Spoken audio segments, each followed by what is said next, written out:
Chers frères et sœurs en Christ, je vous souhaite une bonne fête de Pentecôte.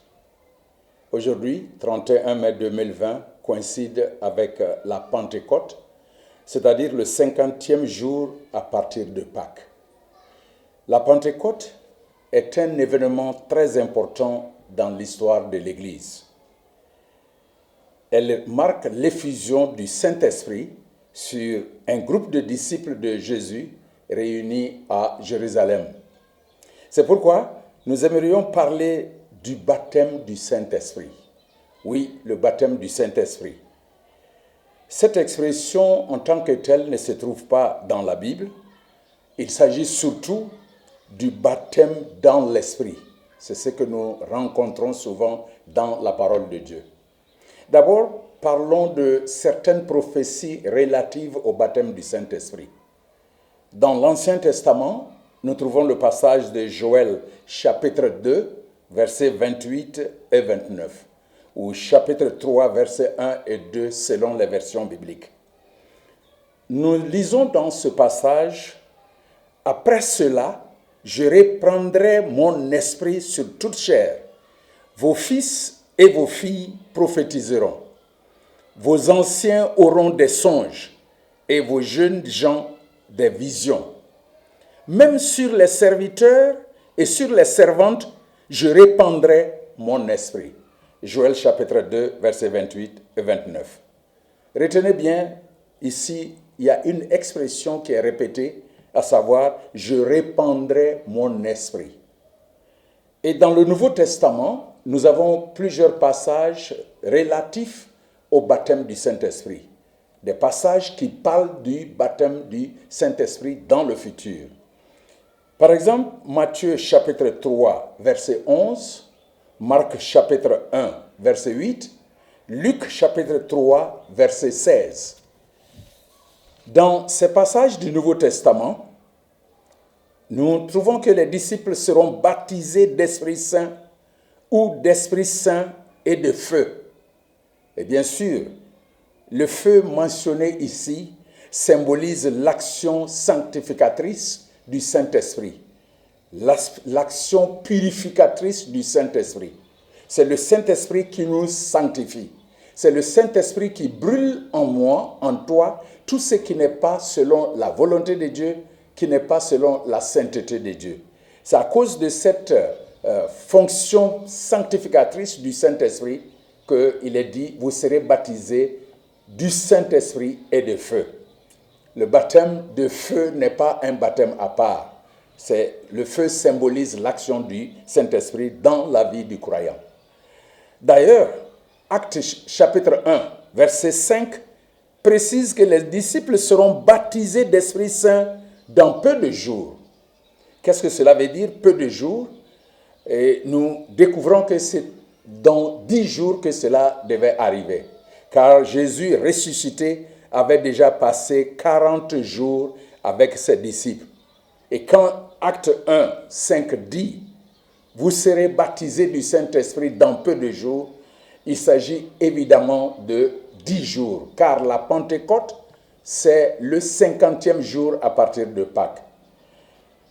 Remarquons ici quelque chose qui est d'une importance capitale, qui pourra nous aider à comprendre la signification du baptême du Saint-Esprit. Et qu'est-ce que nous devons remarquer ici?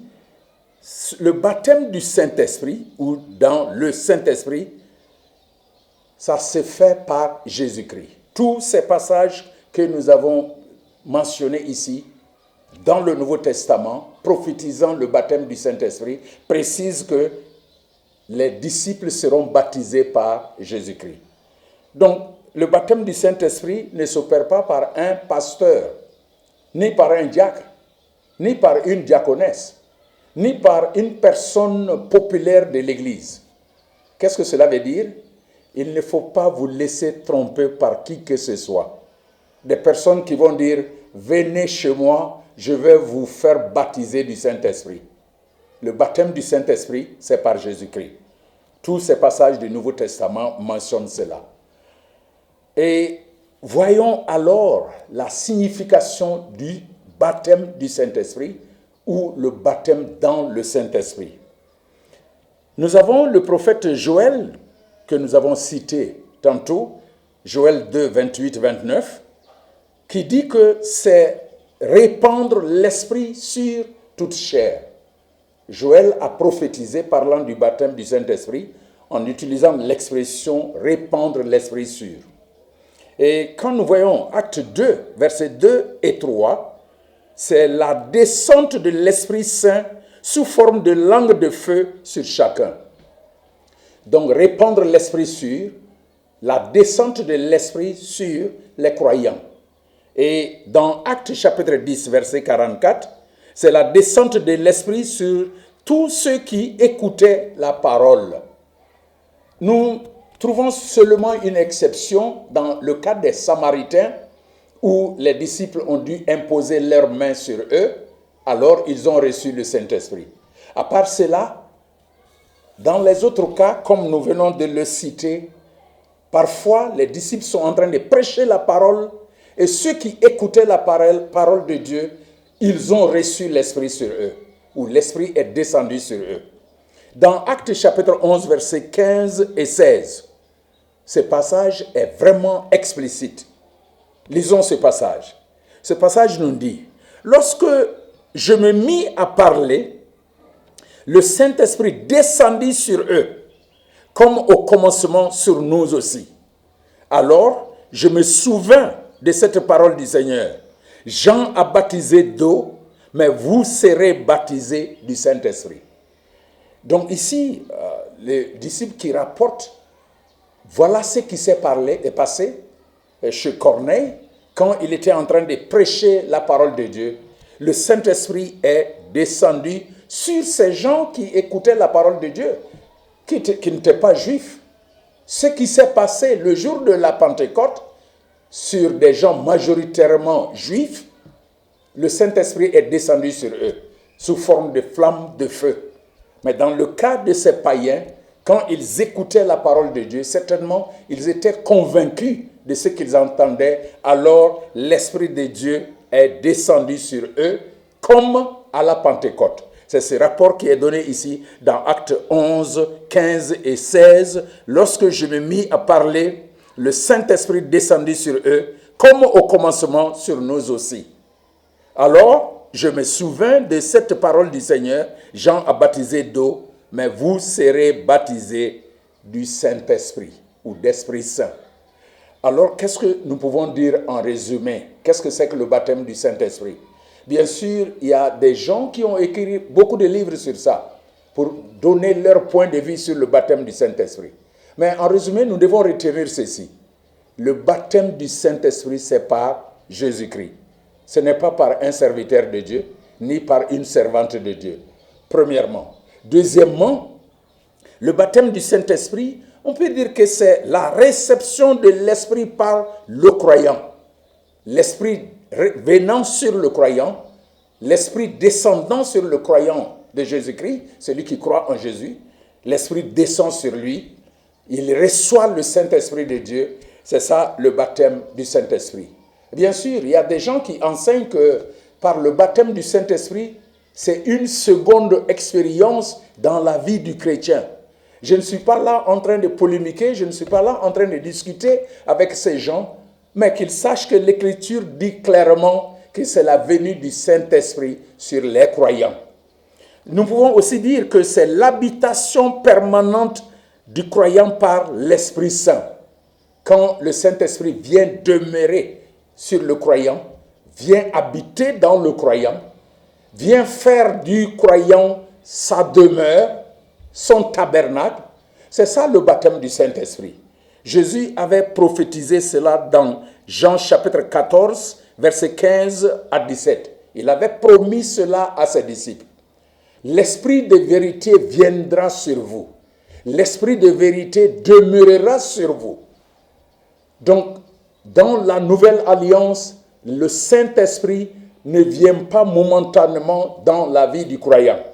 Le croyant est baptisé du Saint-Esprit une fois pour toutes. Ne faisons pas de confusion entre la plénitude de l'Esprit, le fait d'être rempli par le Saint-Esprit, le fait d'être conduit par le Saint-Esprit et le baptême du Saint-Esprit. Le baptême du Saint-Esprit s'opère une fois pour toutes dans notre vie quand l'Esprit de Dieu vient demeurer, tabernacler, en un mot, dans la vie du croyant. C'est ce que Jésus avait dit à ses disciples dans Jean 14, 15 à 17. Cela marque notre appartenance à Christ, bien sûr.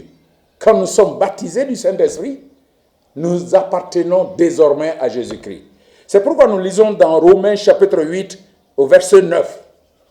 Celui qui n'a pas l'Esprit de Christ n'appartient pas à Christ. Donc quand tu appartiens à Christ, sans doute, tu as l'Esprit de Christ en toi.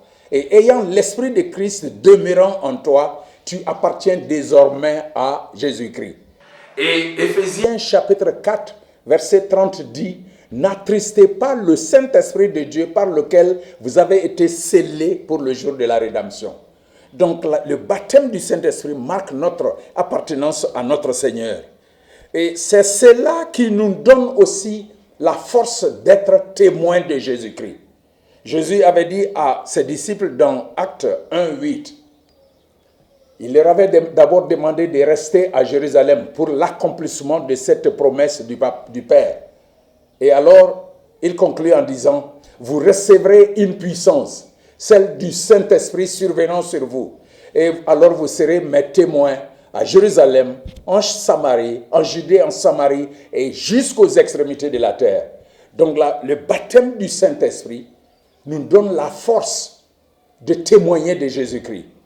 Chers frères et sœurs, toi qui m'écoutes et toi qui me regardes, est-ce que réellement tu sens en toi que tu as l'Esprit de Dieu habitant en toi? Bien sûr, parfois, ça se manifeste parfois des miracles même. Il y en a qui ont parlé en langue. Mais ça a aussi donné le courage à certains de prêcher la parole de Dieu, avoir le zèle de témoigner de Jésus-Christ. Et Jésus avait dit cela à ses disciples qu'ils attendent à Jérusalem quand ils vont être baptisés du Saint-Esprit, selon les promesses par rapport au baptême du Saint-Esprit. Ils deviendront alors témoins de Jésus-Christ. Non seulement chez eux, en Jérusalem, en Judée, en Samarie, jusqu'aux extrémités de la terre. Est-ce que tu es témoin de Jésus-Christ? Est-ce que tu es réellement témoin de Jésus-Christ? Comment est-ce que tu es en train de témoigner de ta vie en Jésus-Christ? Quel témoignage es-tu en train de rendre à ce monde qui t'entoure, qui te regarde, qui t'observe? Et aussi, es-tu réellement né de nouveau? Es-tu réellement en Jésus-Christ? Bien sûr, cela marque ton appartenance. Ce baptême du Saint-Esprit marque ton appartenance à Jésus-Christ. Car celui qui n'a pas l'Esprit de Christ n'appartient pas réellement à Jésus-Christ. Est-ce que réellement tu es baptisé du Saint-Esprit? Ce n'est pas moi qui le fais, ce n'est pas un pasteur qui le fait, ce n'est pas par popularité qu'on peut le faire, mais bien sûr c'est par Jésus-Christ. À Dieu soit la gloire, chers frères et sœurs, et encore bonne fête de Pentecôte.